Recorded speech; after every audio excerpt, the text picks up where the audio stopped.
Je commence du canage, vu que mes pots étaient au frigo. Donc, ceux de compote de pommes, il est encore température pièce. Fait que l'eau est température pièce. J'ai lavé le dessus avec du vinaigre, tout le dessus du ring. Ensuite, j'ai déjà trempé mes lids. C'est toujours des nouveaux à chaque fois. Et ça, il faut juste vérifier qu'ils ne sont pas rouillés ou quoi que ce soit, qu'ils soient beaux. Puis, on les laisse tremper dans de l'eau tiède avec du vinaigre. J'ai mis un peu de vinaigre ici aussi. Donc là, je vais le faire aller jusqu'à ébullition. Une fois que ça va être à ébullition, parce que ça va chauffer de la même façon avec le liquide à l'intérieur et l'eau.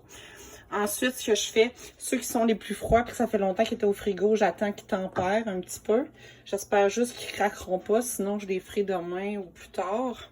Et je vais poursuivre avec ces deux-là. C'est en 24 à la fois. C'est une marmite de 4 litres. J'ai mis mon ring de métal dans le fond que j'avais expliqué pour pas que ça cogne. Sinon, vous pouvez mettre un linge de coton dans le fond pour éviter que ça cogne. C'est pour pas que les pots cognent ensemble quand ça bouille puis que ça brise, tout simplement. Ensuite, je vais le faire bouillir. Une fois que ça bouille, je vais compter 15 minutes. Ensuite, je vais arrêter le rond. Je vais le diminuer à minimum. Je vais attendre que ça tempère un petit peu, puis ça arrête d'être très très chaud. Donc, jusqu'à temps que ça devienne sans que ça bouille. Ensuite, je vais prendre mes pinces ici, je vais les sortir et je vais venir les étendre sur ma table avec un linge de coton. Puis, je vais les laisser reposer là 24 heures ou toute la nuit jusqu'à temps qu'ils pop. Après ça, demain matin, je vais enlever les lids de métal, puis je vais vérifier si tout est bien scellé. Si c'est bien scellé, c'est parfait, je vais pouvoir l'entreposer. Sinon, si ça a mal scellé, c'est pas grave, on va remettre le litre de métal, puis on va mettre au frigo, puis on va avoir peut-être une semaine ou deux pour pouvoir le manger tout simplement. Si les pots sont plus petits qu'un litre, ben il faut mettre moins d'eau, évidemment, parce que je pense qu'ici, non, c'est pas vrai. Il va peut-être falloir que je rajoute de l'eau pour ceux qui sont de 750 ml, mais c'est à suivre. Là, on ne mettra pas avec les couvercles de plastique, bien sûr, là, comme j'ai expliqué. Fait que je peux quand même vous montrer ce que je fais étape par étape. Excusez. Je vais mettre mes plus froids en premier parce que mon eau est tiède. Fait qu'ils vont chauffer en même temps que l'eau. Puis, je vais y aller pas trop fort pour pas qu'il y ait trop de changement de chaleur. Puis, ces pots-là, vu qu'ils sont température pièce déjà, ben c'est ce qu'il faut dans le fond. Fait que je vais prendre ceux-là. Je pense que je vais être capable d'en mettre au moins 6. Puis l'autre va tempérer pendant ce temps-là. Fait qu'on y va. J'ai lavé celui-là ici. J'ai relavé mon linge avec du savon. Je l'ai rincé. Je l'ai imbibé de vinaigre. Ça permet qu'il n'y ait pas de particules de nourriture pour les sceller comme il faut. Si ça, c'est pas fait, vous risquez de manquer vos pots maçons. Les étapes sont super importantes. Il faut aussi avoir du liquide jusqu'à maximum 1 cm de la bordure. Fait qu'on voit ici. Là, ici, vous voyez, c'est... J'ai mis de l'eau tiède, du vinaigre, puis je les laisse tremper pour tout désinfecter. Le fait qu'il soit tiède, c'est parce qu'il y a un rebord dedans pour que ça tienne bien. Fait que je viens le mettre comme il faut sur chacun de mes plats qui a été désinfecté au vinaigre. Eux, ils ont été dans le vinaigre, donc sont désinfectés. Et les rings aussi. En métal. Puis après, on va les mettre dans la marmite. On va les serrer comme il faut. Pas trop, mais quand même, ils vont délousser un petit peu quand on va les chauffer. Il a bougé. Un peu mal parce que je suis droitière, mais vu que l'eau est pas chaude, j'y vais. Fait que là, j'en mets un. Mais il faut vraiment qu'il y ait un support dans le fond ou un linge bien mis. Là, je vais les laisser tempérer. Je ne partirai pas le rond tout de suite. 3, 4. Vous voyez, l'eau monte, c'est normal. Il y a du stock là-dedans. Ça se peut que je doive en enlever de l'eau.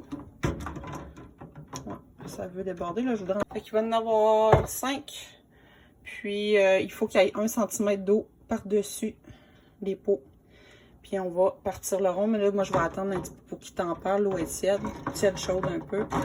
Vu qu'il était au frigidaire, je veux juste pas qu'il y ait trop de changement de température. Fait que c'est ça. Après ça, on va le mettre à ébullition. Peut-être à 8-9, là. On peut mettre un couvercle pour que ça aille plus vite. Une fois que ça bout, on calcule 15-20 minutes. Ceux-là, ça va être 15 minutes. Après ça, on diminue le rond.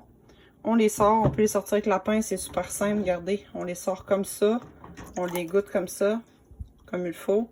Puis on va le mettre sur un linge. Là, j'ai pas mis de linge. Sur un linge à vaisselle parce que c'est très très chaud. Puis on le laisse là pendant très longtemps. Non, pas très longtemps, mais on le laisse là pendant toute la nuit à peu près. Jusqu'à temps que ça pop. Après peut-être 30 minutes, on va entendre les pop, pop, pop. Ça veut dire que l'air va être toute sortie puis ils vont avoir bien figé. Mais ça veut rien dire. Il va falloir vérifier quand même demain matin en les soulevant. Je vous le montrerai demain matin. Donc ici, ça a bouilli pendant au moins 15 minutes. Je viens de le mettre à minimum. Fait que ça a commencé à diminuer de bouillir. Ce qui reste d'air dans les pots maçons va se vider. Puis ça va permettre de tempérer, que ça soit moins un choc thermique quand je vais les sortir à l'air frais, dans le fond. Donc j'attends encore 15 minutes, j'ai mis un timer. Et ensuite, avec ma petite pince, je vais les sortir et les placer sur la table ici, sur mon linge de coton. Ce qu'on pourrait faire aussi, c'est de les couvrir avec un linge de coton supplémentaire par-dessus, puis de les laisser tempérer toute la nuit ou pendant au moins 12 à 24 heures. Fait que voilà, puis il va me rester les autres à faire par la suite. Donc, je viens de mettre ma première batch ici, c'est super chaud, hein? En les retirant, ça fait des bulles un petit peu, ça fait un son d'air, c'est normal. Je mets tout de suite le linge au cas où, des fois j'ai comme pas, ça explose. Ça explosera peut-être pas, là, mais quand même. Puis, jusqu'à temps que là, j'ai mis mes autres plats, je m'assure de rajouter de l'eau parce qu'il manquait d'eau. Parce que j'ai mis un plus petit et 3 1 litre. Il va me rester 3 autres 1 litre après à faire. Fait que là, j'ai remis à max. J'attends que ça bouille. Une fois que ça bouille, là, je pars le timer pour 20 minutes. Puis ensuite, je l'arrête, le rond, je le mets à minimum. J'attends 15 minutes. Ensuite, je les sors. Je refais la même chose pour les autres. Pour le canage, ça fait déjà depuis 9h, 10h qu'ils sont au repos. Donc, ils sont température pièce. Il me reste à enlever ici le lid et à vérifier. Il y a lui que je sais qu'il n'a pas nécessairement popé. Fait que je vais le vérifier. Les autres, ça a l'air d'être beau. Et là, ce qu'il reste à faire, c'est essayer de le lever comme ça dans les airs. Puis si ça tient, je tiens juste le lid. C'est qu'il est bien fermé. Je vais faire ça pour toute la gang. S'il y en a qui sont mal fermés, je vais simplement les garder au frigo puis les utiliser sous peu. Fait que ici, on a la salade de fruits. Ici, on a des poires. Ici, on a des pêches. Ici, on a la sauce tomate ail comme style classico. Puis ici, on a toute la compote que j'ai faite hier, fraises, bananes et pommes. Ensuite, il vous reste juste à le mettre dans un endroit frais, sur une étagère. Puis il ne faut pas les empiler un par-dessus l'autre. Vous n'avez pas besoin de garder le petit litre de métal, celui-là ici. Il y en a qui ne le savent pas, mais il faut le garder pour d'autres canages par la suite. On va juste le garder si ça a mal fermé. Puis qu'on va le garder au frigidaire pour qu'il soit le moins en contact avec l'air possible. Fait que c'est la seule fois qu'on va s'en servir. Ensuite, on va les laver puis on va les réutiliser tout simplement. Pour la compote, ça m'a donné quand même 6 pots de 1 litre. Fait que c'est quand même très très bien. J'aurais pu faire des plus petits pots, mais j'en avais plus. Fait que je me suis dit, une fois que je vais l'ouvrir, je vais l'utiliser en lunch. Puis je vais le départir en plusieurs petits contenants ou simplement le laisser au frigo puis le manger au fur et à mesure. Fait que voilà. Puis il reste juste à laver les pots, c'est vrai, avec du vinaigre parce que c'est collant. Ça l'a débordé un petit peu quand ça l'a cuit. Fait qu'il reste juste à nettoyer les cannes avec du vinaigre. Puis ensuite, étiqueter à la date que ça a été canné, que ça a été fait. Puis on le met dans l'étagère. Donc lui ici, là, c'était un très bon exemple. Il n'a pas bien fermé. Soit qu'il manquait de jus dedans, comme on voit, il n'est pas plein. Soit que le pot est défectueux. Fait que ça, c'est à vérifier. Fait que je vais le mettre au frigidaire. Mais pour toutes les autres, tout a fonctionné. Fait que c'est super. Dans la majorité du temps, ça fonctionne super bien. Pour ceux qui voudraient voir le canage où je suis rendue sur mon évier, c'est plein jusqu'au fond. Donc, je viens d'ajouter salade de fruits, compote, pêche. Puis ici, en arrière, j'ai encore de la place. Fait que je vais voir qu'est-ce que je fais. Je pourrais en ajouter tout ce côté ici. Garder l'étage du bas. Mais là, ça commence à être plein. Fait que j'ai d'autres armoires que je pourrais utiliser. C'est juste qu'ils vont être moins au frais. Fait que ça fait des très belles provisions. Puis ça peut passer vite, honnêtement.